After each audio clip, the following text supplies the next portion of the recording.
Most of us thrill to the feeling of coming home after a long day at work to a wagging dog tail and excited licks to the face, or a purring, cuddling cat in our lap.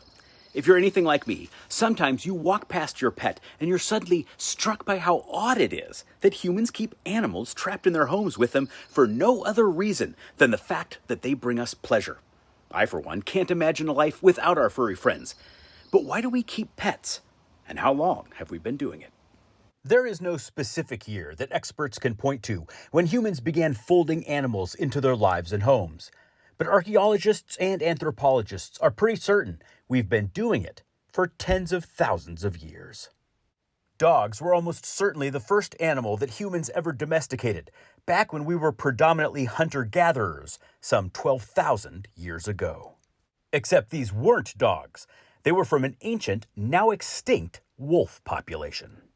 It may be that one of the braver or tamer wolves slunk into a human encampment looking for food scraps.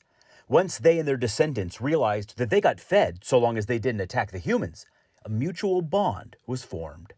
These proto-dogs proved to be incredibly useful in taking down prey, herding, and standing guard. Scholars are quick to claim that the relationship formed between humans and dogs was one of the most important transitions in human history. In fact, these dogs proved to be so useful to us that it's said that they domesticated us, not the other way around. What we do know is that early humans found man's best friend indispensable and sheltered them in our own domiciles. And these humans didn't just look on these dogs as living tools, because we found numerous dog skeletons buried alongside their humans. Or given their own special burial, like one site in the Czech Republic, in which a dog had been buried with his favorite mammoth bone carefully placed in his mouth after death. Cats, alternatively, only became useful to humans once we left our hunter-gatherer lives behind and began to settle down and embrace agriculture, some 7,000 years ago. With stored surplus crops like grain came the inevitable mice, which in turn attracted hungry wild cats. Humans quickly learned to not just allow the cats in, but began raising them for pest control. In a very real sense, cats domesticated themselves. It appears that all modern cats are descended from a Middle Eastern wildcat. The Egyptians kept cats as sacred objects as far back as 664 BCE, created gods with cat-shaped heads, crafted cat-shaped amulets for protection, and decreed death sentences for anyone convicted of killing a cat. And of course, they frequently mummified cats after death. There is a cat cemetery in Beni Hassan with as many as 300,000 cat mummies. Less known, Egyptians also kept dogs and even named them, which is significant given the fact that names were thought to contain powerful, magical properties. 2,000 years ago, the ancient Greeks and Romans were also known to keep dogs and even mourn them after their death, going so far as to erect tombstones with grief-stricken inscriptions.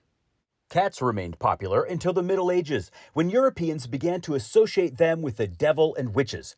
In an effort to ward off evil, many cats were killed. In a bit of irony that would be funny if it weren't so tragic, scholars now believe that the Black Death, which killed between 75 and 200 million people, was spread by rats which, without cats to keep their population in check, ran rampant. Cats didn't return to favor until 400 or so years ago. Dogs and cats as pets really came into the fore during the Victorian era, though they had been gaining in popularity for the previous couple centuries. And yes, I know that humans keep a lot more pets than just dogs and cats, but to ensure that this video isn't an hour long, I'm just going to focus on these two. British aristocrats throughout the 17th and 18th centuries kept dogs for both hunting and companionship. Dogs were bred to capitalize on different traits valued by their various owners, creating many of the vastly different breeds we know today. Miniature dog breeds were so popular that royal garments were made with small pockets to carry them around in. European royalty traded dogs with each other and frequently had portraits made of them. These dogs were no longer of any utilitarian value. They were kept strictly for their social and entertainment value. By the time the 19th century rolled around, the middle class began keeping pets as a way to elevate their own social standing. Of course, everyone from the ancient Egyptians to the Victorians were engaged in something profound, even if they didn't know it. But anthrozoologists, scientists who study human-animal relationships, do. We know that keeping animals as pets has loads of physical and emotional benefits. Dogs especially encourage their human owners to get daily exercise, fresh air, and interaction with other people. Research has shown that simply petting a dog or cat lowers your stress hormones and increases levels of the feel-good hormone oxytocin. For those without a lot of human contact, a pet is critical companionship, helping to keep loneliness at bay, which is also why pet visits are a key part of therapy for the elderly and the infirm.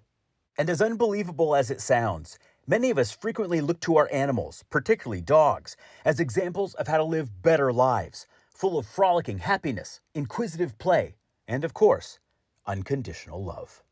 More than 60% of Americans keep pets, so not surprisingly, we spend more than $110 billion on them each year. Today, nearly 40% of all U.S. households own at least one dog, and more than 25% of American households own a cat, though the total number of pet cats outnumbers dogs.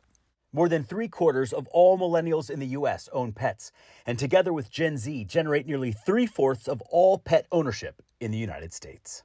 Sociologists say that much of this has to do with the suffocating economic climate in which both generations were born, leading to them putting off or deciding against having kids altogether, creating a society in which pets were both jokingly and somewhat literally considered kids. Stay curious, my friends.